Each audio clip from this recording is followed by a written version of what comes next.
corner of square shaped grass a field of side 15 meter by means of a 5 meter long rope. Find the area of that part of field in which the horse can graze. Okay. The increase in the grazing area if the rope were 10 meter long instead of 5 meter. ठीक है, क्या कह रहा है? कह रहा है एक स्क्वायर फील्ड है, उसके साइड दी हुई बच्चों 15 मीटर. ठीक है, स्क्वायर है, all sides are equal. Got it? उसके बाद कह रहा है उसको एक कॉर्नर में, वन कॉर्नर में, है ना, एट वन कॉर्नर, उसको किसी एक कॉर्नर पे, जरूरी नहीं यहाँ बट डायग्राम में ही दिया हुआ है, किसी भी कॉर्नर में तुम उसको बांध दो जैसे रोप से. अब वो जो रोप की जो साइज दी है वो कितनी है? 5 मीटर. तो ध्यान दो यहाँ पर जो ये वन पार्ट निकल करके आ रहा है, तो ये जो रोप की जो साइज दी है ये 5 मीटर. तो अगर यहाँ से ड्रॉ करके सर्कल बनेगा, ये 5 मीटर क्या होगा? रेडियस होगा.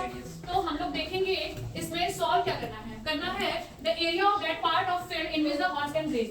अगर यहाँ से तुम किसी रस्सी जो 5 मीटर लंबी है वहां तक अगर बांधोगे किसी भी हॉर्स को, तो कहां तक ग्रेज करेगा? यहाँ तक का ही एरिया. अपने आसपास इधर उधर केवल ग्रेज कर पाएगा, है ना, क्योंकि वो पूरा एक स्क्वायर फील्ड में बना हुआ है. तो उसको केवल फ्रीडम कहां मिल रहा है? ये साइड केवल उतना ही वो ग्रेज कर सकता है, उससे आगे जा नहीं सकता. तो हमको जहां तक वो ग्रेज कर रहा है उसका एरिया फाइंड आउट करना है. तो अगर तुम लोग डायग्राम देखोगे तो सबको भूल जाओ, तो केवल ये पार्ट देखो, तो ये क्या दिख रहा है? सर्कल का एक सेक्टर दिख रहा है. दिख रहा है कि नहीं दिख रहा है?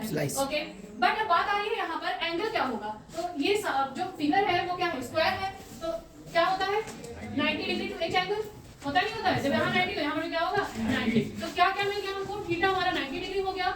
रेडियस मिल गया हमारी, जो रस्सी की साइज है, जो रोप है वो 5 मीटर थी, तो 5 मीटर हो गया. अब हम लोग आराम से वो हॉर्स की जो ग्रेजिंग एरिया है वो फाइंड कर लेंगे. क्लियर है? तो एरिया ऑफ ग्रेजिंग फील्ड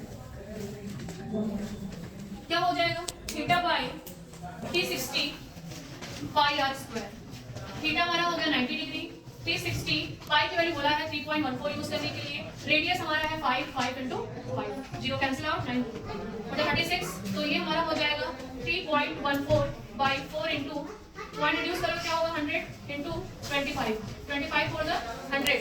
ठीक, तो कितना हो गया? 340 बाई 16. क्लियर है? अब इसको हम डिवाइड करेंगे, तो डिवाइड करेंगे क्या आ जाएगा? हाँ, ओके, मीटर स्क्वायर है, मीटर स्क्वायर हो जाएगा मीटर में. तो 19.625 मीटर स्क्वायर. तो ये तो हमारा सॉल्व हो गया. क्लियर है? क्या मिल गया हमको? 19.625 मीटर स्क्वायर. यानी the area can that part of field in which the horse can graze. यानी 5 मीटर की जो लॉन्ग रोप थी उसमें वो 19.625 तक के एरिया को ग्रेज कर पाएगा. क्लियर है? अब दूसरे पार्ट में आते हैं बच्चों. तो दूसरे पार्ट में कुछ ज्यादा नहीं बोला है, बस डायग्राम एरिया है. वैसे है ये क्वेश्चन बहुत इजी. बोला है the increase in the grazing area, यानी कि जो ग्रेजिंग एरिया है अब उसको वो इंक्रीज कर रहा है, बढ़ा रहा है. तो इंक्रीजिंग एरिया ग्रेजिंग यानी कि क्या कर रहा है? जो ग्रेजिंग एरिया है उसको अब वो इंक्रीज कर रहा है. इंक्रीज कैसे होगा? देखो भाई, रोप यहाँ 5 मीटर की थी तो कितना एरिया क्या कर रहा था? ग्रेजिंग कर रहा था. अब एरिया को बढ़ा रहा है. एरिया कैसे बढ़ेगा? जब रोप की साइज बढ़ेगी. तो बोल रहा है ना, if the rope were 10 metre long, यानी अब रोप की साइज क्या हो गई? 10 मीटर. यानी अब रेडियस चेंज हो गया, क्या आ गया? 10 मीटर. क्लियर? अब फाइंड आउट कर लेंगे ना, एरिया निकालेंगे. क्या होगा? Theta by 360 pi r square. Theta की वैल्यू 90 डिग्री, 360 पाई की वैल्यू 3.14. और ये देखो r क्या है? 10 का स्क्वायर करोगे 100, 5 से 100 रिड्यूस करोगे 100 कैंसिल आउट, 9 4 जा 36, 0 0 कैंसिल आउट, कितना आ गया? 314 बाई 4. डिवाइड कर दो, 314/4, 7 4 जा 28, 7 8.5 8.5 metre square is answer. Clear? Okay ना?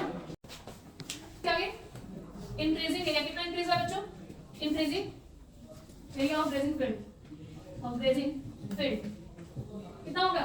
78.5 माइनस 19.625 माइनस कर दो, कितना आ जाएगा? 58 करके देखो. 78.5 19.625 5 हो जाएगा. 9 माइनस करो, सेंटीमीटर स्क्वायर. क्लियर है?